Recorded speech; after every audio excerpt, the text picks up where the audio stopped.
देखिए, अभी एक यूजीसी बिल आया है, यूनिवर्सिटी ग्रांट कमीशन, उसका विरोध कौन कौन लोग कर रहे हैं। जब भारत के संविधान में समानता शब्द दिया हुआ है, जब शिक्षा में समानता होनी चाहिए, उसी के लिए यूजीसी बिल आया हुआ है। भेदभाव को खत्म करने के लिए यूजीसी बिल आया हुआ है। यूजीसी बिल का मतलब ही यही है कि अब कोई रोहित वेमुला नहीं बनना चाहिए, अब कोई डॉक्टर पायल तड़वी नहीं बनना चाहिए जो जातिगत भेदभाव के कारण अपनी जान दे दे। लेकिन कुछ तथाकथित लोग जो 2000 सालों से जैसे आदिवासी समाज को, दलित समाज को, पिछड़ा समाज को शिक्षा से दूर रख रहा था, वो विरोध करने के लिए उस सड़कों पर वापस उतरने लगे। इनको समानता से दिक्कत है। इनको दिक्कत है कि ये आदिवासी दलित पिछड़ा वर्ग अगर पढ़ लिख कर आगे बढ़ गया तो अपने हक अधिकार मांगने लग जाएगा, कलेक्टर की कुर्सी पे बैठने लग जाएगा, एसपी की कुर्सी पे बैठने लग जाएगा, और उन लोगों को, हमारे लोगों को सलाम करना पड़ेगा। उस बात की उनको तकलीफ हो रही है, इस बात इसलिए वो विरोध कर रहे हैं। ये हमको समझने की जरूरत है। जब हम लोग ये जो कारवा जो बनाया है, हम अधिकारों के लिए बनाया है, यूजीसी जो है, यूजीसी शिक्षा में समानता की बात कर रहा है। एक जो ऐसी लाइन थी, खड़ी लाइन, उस खड़ी लाइन को सीधे लाइन करने का प्रयास है। उस प्रयास का स्वागत भी करना चाहिए, उसका हम लोग तो समर्थन करते हैं। जयेश परिवार यूजीसी बिल का समर्थन करता है।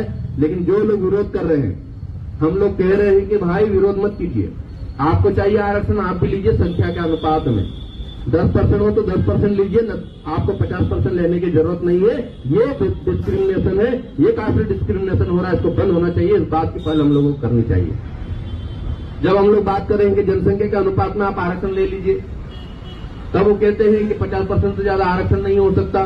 उन्होंने 10%, जो इस भारत में 7% की जो जनसंख्या है, वो 10% ईडब्ल्यूएस के नाम पे आरक्षण लेके बैठी हुई। तो 40% जो एक्स्ट्रा है वो भी उन्हीं के खाते में है। क्योंकि हम लोगों को तो हमारा जो रिजर्वेशन है, उस रिजर्वेशन से बाहर हम लोगों को न तो पद दिया जा रहा है, न नियुक्तियां दी जा रही है। लेकिन वो लोग 50% लेकर भी हमको कह रहे हैं कि आर्थिक वर्ग से आते हैं, 40% लेकर पास होते हैं, 40% लेकर पास नहीं होते हैं।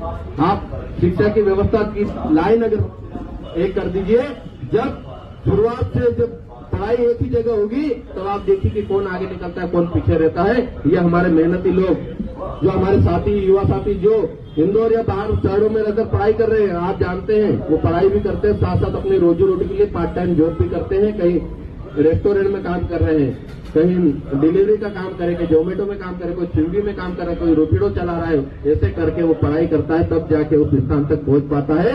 ये मक्खन मलाई खाने वाले लोग इस बात को नहीं समझ सकते, और इसी बात की हम लोग बात कर रहे हैं। और यूजीसी का विरोध करने वालों से कहना चाहता हूं, आप जितना भी विरोध करेंगे उससे ज्यादा की संख्या में हम लोग समर्थन में निकलकर सामने आएंगे।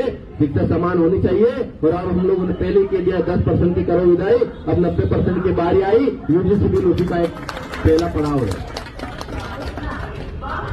और हम लोग कहते हैं सरकार अगर अच्छा काम करेगी तो हम समर्थन भी करेंगे, सम्मान भी करेंगे, और गलत करेगी तो उसको हम लोग उसका विरोध भी करेंगे, और विरोध भी करते हैं। और सही काम करने पर हम सम्मान भी करते हैं, क्योंकि हम मुद्दों की लड़ाई लड़ते हैं। हमको किसी भी पार्टी से न मतलब है, न किसी पार्टी से दुख है, न दर्द है, न प्यार है, पर मुद्दों की बात होना चाहिए। और आप देखिए किस प्रकार से कुछ तथाकथित संगठन के लोग जो हैं लगातार आरक्षण पर हमला कर रहे हैं, संविधान पर हमला कर रहे हैं, आपके हक अधिकारों पर हमला कर रहे हैं। आदरणीय भगत साहब ने बताया